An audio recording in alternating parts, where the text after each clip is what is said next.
రాష్ట్రంలోని 7 జిల్లాలలో ధాన్యం కొనుగోలు కొనసాగుతున్నాయి. వాటిలో నిజామాబాద్, నల్గొండ, కామారెడ్డి, ములుగు, జనగామ, నారాయణపేట, వనపర్తి జిల్లాలు ఉన్నాయి.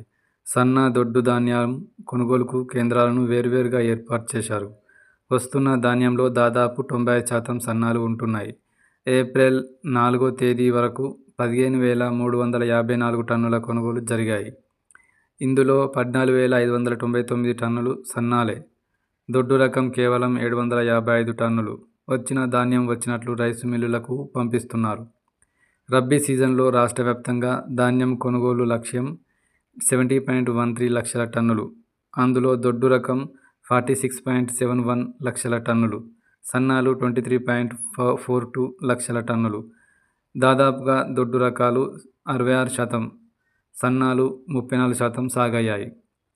సన్న ధాన్యానికి గత ఖరీఫ్లో క్వింటాకు రూ.500 బోనస్ ఇచ్చిన రాష్ట్ర ప్రభుత్వం రబ్బీ సీజన్లోనూ అమలు చేస్తుంది. గ్రేడ్ ఏ రకానికి మద్దతు ధర క్వింటాకు రూ.2,320 కాగా, బోనస్ రూ.500తో కలిపి రూ.2,820 ఇస్తున్నారు. గత సీజన్లో ఇంతకంటే అధిక ధరను మిల్లర్లు, వ్యాపారులు చెల్లించారు. అప్పట్లా ఇప్పుడు అధిక ధర ఇవ్వడం లేదని సమాచారం. దీంతో రైతులు ప్రభుత్వ కొనుగోలు కేంద్రాల వైపు మొగ్గు చూపుతున్నారు. రాష్ట్ర వ్యాప్తంగా 15,354 టన్నుల ధాన్యం కొంటే నిజామాబాద్లోనే 14,200 టన్నుల కొనుగోలు జరిగాయి.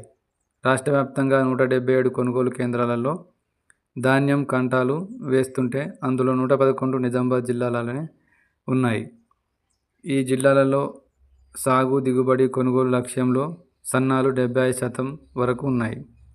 రాష్ట్ర వ్యాప్తంగా కొనుగోలు జరిగిన 15,354 టన్నుల ధాన్యానికి రూ.35.62 కోట్లకు గాను రైతులకు రూ.5.78 కోట్లు చెల్లింపులు జరిగాయి.